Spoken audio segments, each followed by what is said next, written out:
Alhamdulillahi wa salatu wa salamu ala rasulillah wa ala alihi wa sahbihi ajmain amma ba'd. Урматтуу бир туугандар, азыр биз мусулман айлары боюнча 8-ай Шаабан айында турабыз. Бул Шаабан айынан кийин 9-ай болгон Ороз айы, Рамазан айы кирет. Мына бул айда Шаабан айында пайгамбар саллаллаху алейхи ва саллям көп орозо кармаган. Бул жөнүндө биздин энебиз болгон Айша энебиз өзүнүн хадисинде риваят кылат. Ал хадис Бухари, Муслим хадис жинагында келет. Анда Айша энебиз мындай деген мааниде хадисти риваят кылат. Пайгамбар саллаллаху алейхи ва салламдын Рамазан айынан башка айды толук кармаганын көргөн жокмун, жана ошондой эле Шаабанда көп орозо кармагандай башка айда орозо кармаганын көргөн жокмун деп риваят кылат. Демек, Пайгамбар саллаллаху алейхи ва саллям бул айда көп орозо кармаган.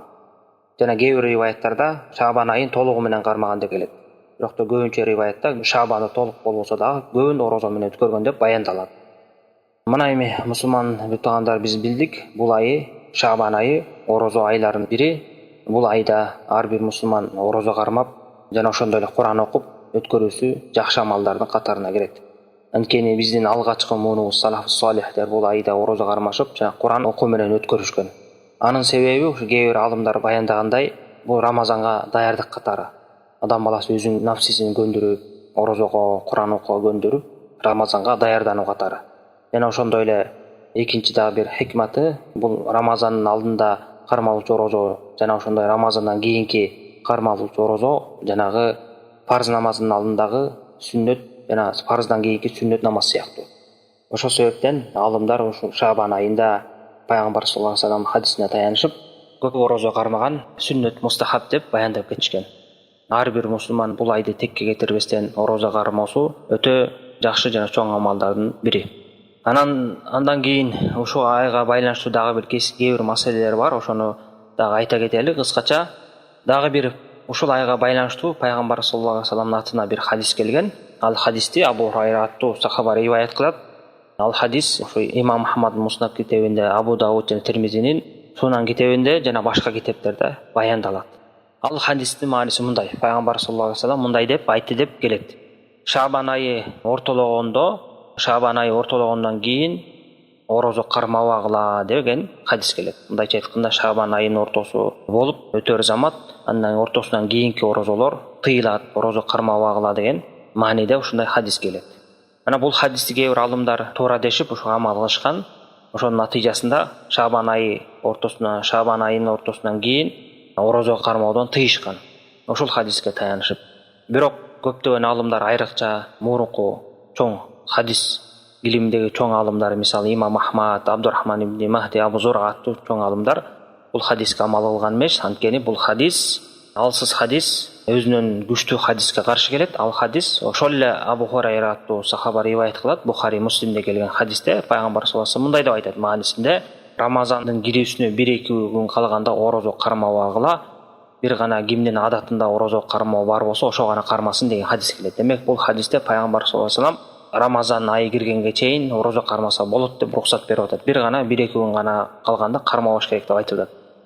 Ал жогоруда хадис болсо Шаабандын ортосу келип, ортосунан кийин орозо кармоону тыйып атат. Демек, бул Бухари, Муслимде келген хадиске каршы келет. Ошол себептен буга амал кылмайт деп айтышкан. Жана ошондой эле экинчи бир себеби, жана Шаабандын ортосунан кийин орозо кармоону тыйган хадисте ошо риваят кылган кишилердин катарында Ала ибн Абдурахман деген киши болгон. Ал өзү ишеничтүү киши болгону менен кээде жаңылыштык менен ката кетирип койгон риваяттар бар. Мына ушундай риваяттардын бири ушул эки. Анткени бул кишиден башка алымдар, хадис риваят кылгандар мындай риваят кылышкан эмес. Бул өзү жалгыз гана ошону риваят кылган деп, ошол себептен ошол хадиске амал кылышкан эмес. Wallahu alam, натыйжасында жыйынтыгында айта кетсек, ошо Имам Ахмад, Абдурахман ибн Махди, Абу Зургалардын ойлору туура. Ошол себептен Шаабан айынын ортосу өтсө деле орозо кармай берсе болот. Wallahu alam. Экинчи дагы бир маселе, ошо Шаабан айы ортологондо көптөгөн карапайым адамдар ошол Шаабан айынын ортосу кирип, ошол түнү бараат кечеси деп коюшат. Бараат кечеси деп атап, ошол түнү намаз окуу менен, күндүзү орозо кармоо менен атайлап ушундай ибадаттар менен зикир кылуу жана башка ибадаттар менен өткөрүшөт. Эмне себеп дегенде, буга байланыштуу бир алсыз даиф хадис келген. Ошого таянышып ал хадисти Ибн Маджи өзүнүн Сунан китебинде баяндайт. Ал хадисти Али разияллаху анху айтат. Анда мындай деп баяндалат. Ошо хадистин маанисинде, ошо Шабан айы ортологондо ошол түндө намаз окугула, күндүз орозо кармагыла. Анткени Алла Таала күн баткан убакта биринчи катар асманга түшүп, анан таң атканга чейин мындай деп айтат: кечирим сурай турган адам барбы, кечирейин күнөөсүн. Ырызкы сурай турган адам барбы, ырызкысын берейин. Ооруп кыйналып аткан адам барбы, жардам берейин деп айтат деп ушундай хадисти риваят кылышат. Албетте бул Али разияллаху анхудан келген хадис, алсыз хадис, бул далил болгонго жараксыз.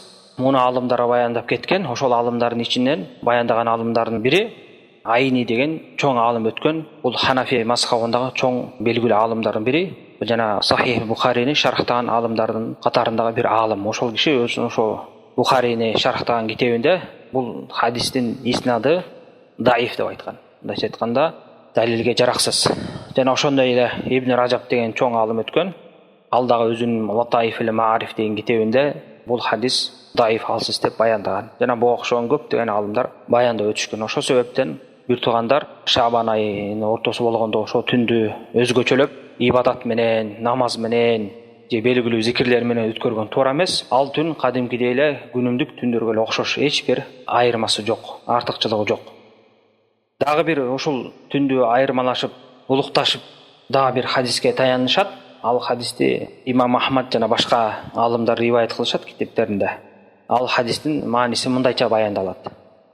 Ошол Шабан айынын ортосу болгондо Алла Таала өз пенделерине карап, баардыгынын күнөөсүн кечирет, бир гана мушрик адамдын, ширк келтирген адамдын жана ошондой эле башка бирөө менен, башка мусулман менен арыздашып, урушуп жүргөн адамдын күнөөсүн гана кечирбейт. Кээ бир алымдар ошо динге жаңылык киргизген мусулмандардан бөлүнгөн бидатчы адамды да айтып кетишет. Мусулмандар менен арыздашып, бидатчы болуп, мусулман жамаатынан бөлүнгөн бидатчы же болсо бирөө менен урушкан, талашкан адамдын күнөөсүн кечирбейт деп келет. Имам Ахмадтын риваятында болсо мушрик адам менен киши өлтүргөндүн күнөөсүн кечирбейт деп келет. Мына ушул хадиске таянышып дагы ошол түндү өзгөчөлөп, ошол түнгө арнашып өзгөчө ибадаттар кылып жүрүшөт. Албетте бул хадисти кээ бир алымдар туура хадис деген, кээ бирөөсү туура эмес, даиф хадис дешкен. Анан ошо туура деп айткан алымдар деле бул хадиси ушундай түшүнүп, бул түнү ошол Шабан айынын ортосундагы түндү өзгөчөп ибадат менен өткөргөн туура эмес деп баяндашкан. Анткени ал хадис андай нерсени билдирбейт. Ал жерде ошо Шабан айынын ортосу болгондо орозо кармагыла же болсо атайын орозо кармагыла деген мааниси атайлап орозо кармагыла, ошол күнгө арнап, же болбосо намаз окуу менен же зикир кылуу менен же башка бир ибадат түрү менен өткөргүлө деп бул хадисте баяндалган жок. Болгону ал хадисте Алла Таала ошо Шабан айы ортосу болгондо мусулмандардын күнөөсүн кечирет, бир гана ошо эки түрдүү адамдыкын кечирбейт деп гана келди. Ушул түндү айырмалагыла деп айткан жок. Ошол себептен бул хадис туура деп биз эсептесек дагы хадисте ал ошо адамдар айырмалап алган маанини билдирбейт. Ошондуктан урматтуу мусулман бир туугандар, бул Шабан айынын ортосу кадимки эле күндөргө, түнү болсо түндөргө эле окшош, эч бир айырмасы жок.